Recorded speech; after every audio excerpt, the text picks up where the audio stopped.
Morning Tinejaki. Nde pa 21 June ku Texas ku USA company ina yopanga uchi honey yoti iliso ndi ma honey bees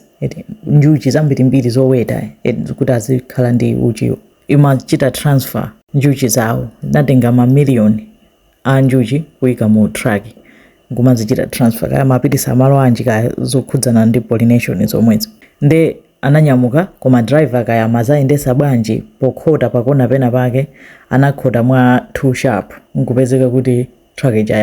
yagwa kumbuyo kuja ndikutsekuka njuchi nkutani ndikutuluka njuchi zoposa 2 million zinafambukamo zinavumbuluka ndikuyamba kuuluka mu neighborhood yoti yokhala anthu ndi inali emergency mpaka kunali kunena kuti ngati ka lockdown sort of anapanga lockdown talisa asatuluke nyumba alisa atseke pena paliponse mpaka natipeze njira yoti tichotse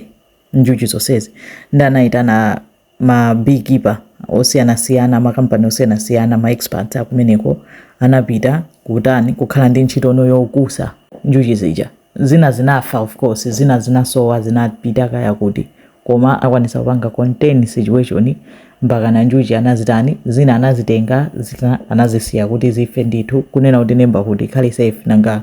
imagine njuchi zoposa 2 million zikuuluka paliponse pena zina zakanganira pa mtengo wina wake chimulu mpaka na nthambi inathyoka.